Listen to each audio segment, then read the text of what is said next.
The old church stood on a hill, forgotten, alone. Moonlight painted silver streaks on its crumbling facade. The stained glass windows, once vibrant, were now dark eyes staring into the night. A rusted iron gate guarded the entrance, its hinges groaning with every gust of wind.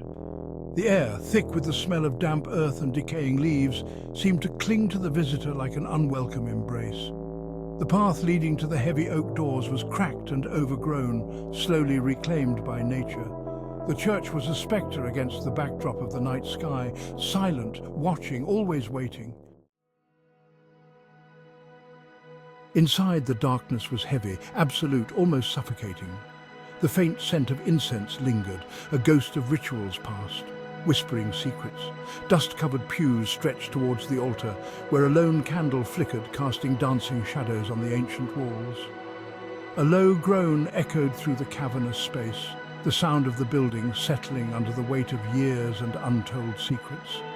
The floorboards creaked under the slightest movement, each step a percussion to the symphony of silence and suspense.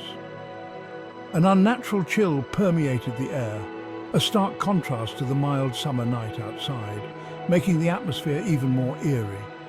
The visitor's breath caught in his throat, a knot of unease tightening in his stomach, as if sensing an unseen presence. He was not alone, he could feel it, a chilling revelation dawning upon him.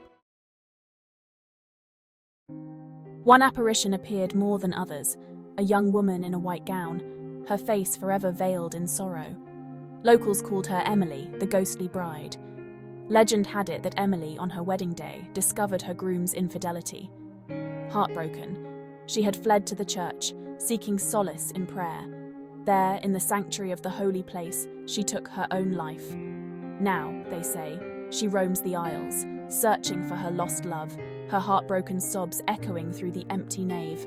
Her sorrow, they say, permeates the church, a palpable sadness that clings to the air. One night, a young man, drawn by morbid curiosity and local legends, decided to spend the night in the church, hoping to uncover its secrets. Armed with a flashlight and a sleeping bag, he settled in a pew. Hours passed, each minute feeling like an eternity. The silence was broken only by the creaking of the building and the beating of his own heart. Then he heard it, a soft sob coming from the altar. He turned, his blood turning to ice. Standing before him, shrouded in a white mist, was a figure. He could make out the outline of a woman, her face obscured by a veil. She seemed to glide towards him, her sobs growing louder, more mournful. He scrambled back, his heart pounding in his chest, fear gripping him tightly. He fumbled for his flashlight, but it slipped from his grasp, plunging him into darkness. He could hear her now, close, her voice a chilling whisper, echoing in the cold, empty space. He squeezed his eyes shut, fear paralyzing him, his heart pounding in his chest. The sobbing was all around him now, suffocating him, echoing through the ancient walls. He felt a cold hand brush his cheek and he cried out, scrambling blindly towards the aisle, desperate to escape. He didn't dare look back, the terror too overwhelming. He ran through the church, tripping over pews and stumbling in the darkness, his breath coming in ragged gasps. He burst through the old oak doors, the night air a welcome relief on his face, cooling his sweat-drenched skin.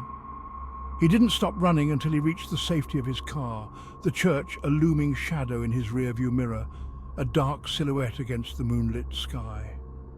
The experience left him shaken, forever marked by the encounter, his mind replaying the events over and over.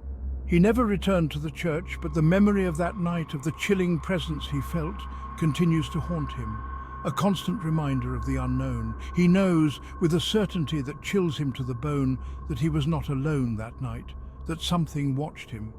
The church, once a place of worship, now stood as a testament to sorrow, a sanctuary for the restless dead, a place where the living dared not tread.